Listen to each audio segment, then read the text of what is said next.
Hello! അങ്ങനെ നമ്മുടെ ചെമ്പനീർ പുത്തൻ പ്രൊമോ നമ്മുടെ ചെറിയച്ഛൻ അങ്ങനെ പാക്ക് ചെയ്യുവാട്ടോ നമ്മുടെ ശ്രുതി.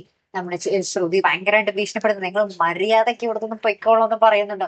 അപ്പൊ നമ്മുടെ ചെറിയച്ഛനാണെങ്കിൽ ബാഗൊക്കെ പാക്ക് ചെയ്ത് ഭയങ്കര സങ്കടത്തോട് കൂടിയാണല്ലോ. കാരണം എന്ന് വെച്ചാൽ ഇവിടെ നല്ല ഫുഡ്, നല്ല വിശ്രമം, നല്ല മദ്യം എല്ലാം കിട്ടുന്നുണ്ട്. അപ്പൊ നമ്മുടെ ചെറിയച്ഛൻ നമ്മുടെ ശ്രുതിയോട് "ഒരു ദിവസം കൂടി ഞാൻ നിന്നോട്ടെ" എന്നൊക്കെ ചോദിക്കുന്നു. അപ്പൊ തന്നെ ശ്രുതി പറയുന്നുണ്ട്, "മര്യാദയ്ക്ക് അവിടെ നിന്ന് പൊയ്ക്കോ, അല്ലെങ്കിൽ തലമുണ്ടടിച്ച് ഞാൻ പൊളിക്കുന്നൊക്കെ" പറഞ്ഞ് നമ്മുടെ ശ്രുതി പറയുന്നുണ്ട്.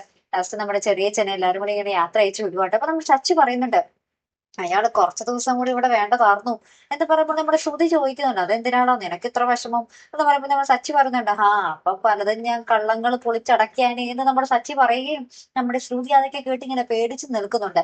പിന്നീട് നമുക്ക് കാണുവാൻ സാധിക്കുന്നത് ആ ഒരു പൊങ്കലിന്റെ ഭാഗമായിട്ട് കുറെ എന്താ പറയാ കളികൾ അവിടെ അച്ഛൻ ഏർപ്പെടുത്തിയിട്ടുണ്ട് കേട്ടോ.